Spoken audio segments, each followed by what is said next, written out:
And now, here at 9:05, switching to that news conference around the first lawsuit filed in the Northwestern hazing investigation. Let's go live there now. Director of Northwestern, James Phillips.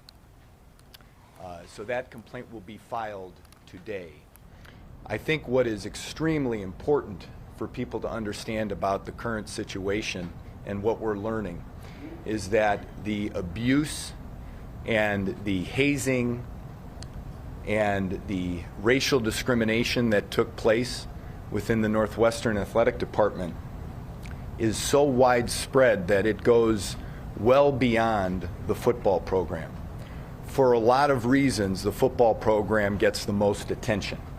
But we also know of the toxic culture under the baseball coach Jim Foster's reign over the course of the last year.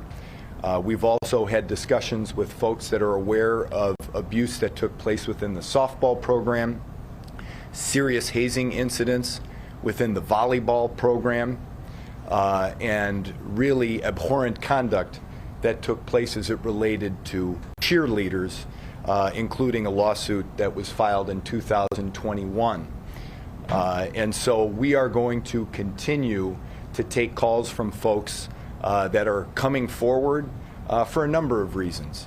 One of the main ones being, despite what happened to these people, a lot of them, outside of their experiences in the athletics, love Northwestern and want to see this stop.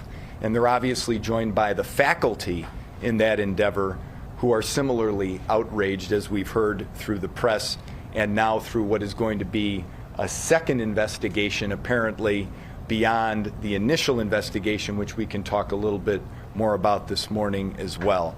And so facts are coming out really at a very fast pace, and we're learning about the widespread institutional problems that existed within Northwestern.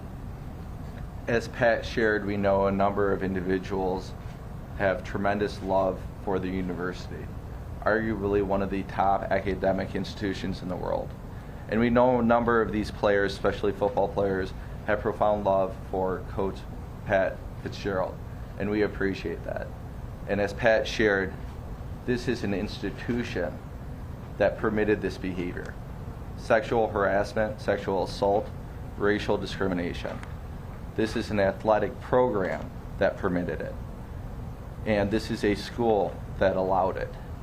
The complaint that was shared this morning, that was filed by a cheerleader, identifies how cheerleaders were required to attend social functions with prominent alumni, where they were required to be flirtatious, they were required to socialize with these prominent alumni, and essentially they felt that they were sexually abused and or sexually assaulted.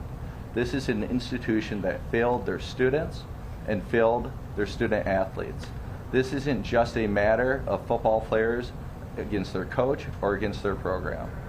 These are students, these are young individuals, these are athletes that were subjected to abuse by an athletic program in a university.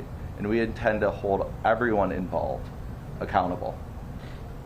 And I think one other thing that I alluded to a moment ago is this story came about when there was a suspension announced. And the suspension was announced as a result of an investigation purportedly by an outside law firm, although one that we understand to have a close relationship with the general counsel's office at Northwestern.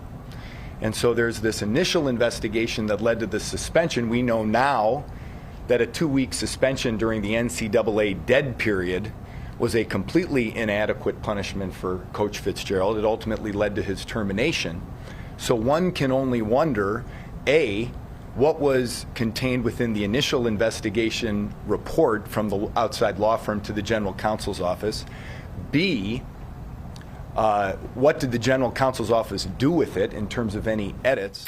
You are hearing from attorneys representing a law firm involved in the first lawsuit